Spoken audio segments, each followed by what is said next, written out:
Hey kids, Last Dog here.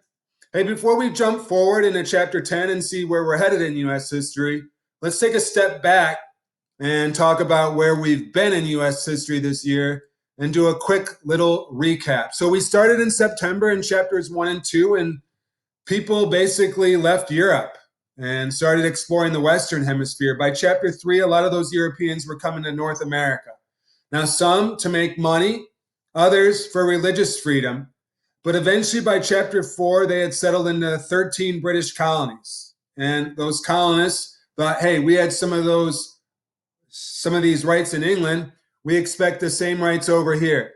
And they settled into a pretty good life. But by chapter 5, the British and French were both in a struggle for power and control of this continent. When the British won the French Indian War, it put them in a huge debt that they expected the colonists to pay for. And all those taxes made the colonists very unhappy, so much so that they eventually declared their independence. Now, in that war for independence, the United States wins. And now it's time to come up with a plan for our country. The first plan, the articles in chapter 7, didn't work out very well. It gave too much power to the states. So we went to Philadelphia, wrote a new constitution, one that was better, the constitution that we still have to this day, which we studied in December and January when we were still in school. Then we got back into the actual history game. Georgie Boy took over as our first president and set the precedent and the example for others to follow, which were followed by John Adams and then Thomas Jefferson, who doubled the size of our country with the Louisiana Purchase, and then James Madison, who led us through the War of 1812.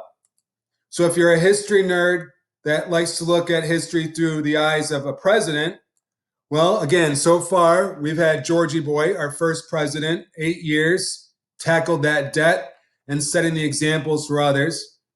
John Adams took over for the next 4, a Federalist who eventually became very unpopular with his own party. He did keep us out of war with France with that whole XYZ affair. So we salute you, John Adams.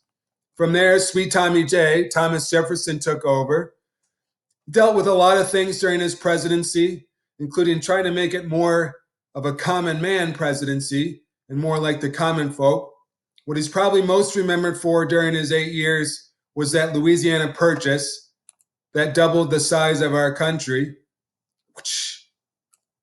And then we left off with our good friend James Madison, who you all drew so beautifully, or most of you, cool kids, high five.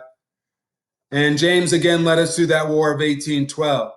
So we pick up in chapter 10, the country is rolling after that War of 1812. And James Monroe, our 5th president, takes over. Now he rolls into a good time in the United States. Economy is booming. So much so that his presidency is known as the era of good feelings. Everyone's just feeling good. Then John Quincy Adams, John Adams' son, takes over for 4 years. But most of chapter 10 is centered around this guy, Andrew Jackson, one of Lazo's least favorite presidents. Now, why is one of my least favorites? Well, we're going to have to dive in and find out. So that's where we're headed and a little bit of where we've been. I thank you for listening, my friend.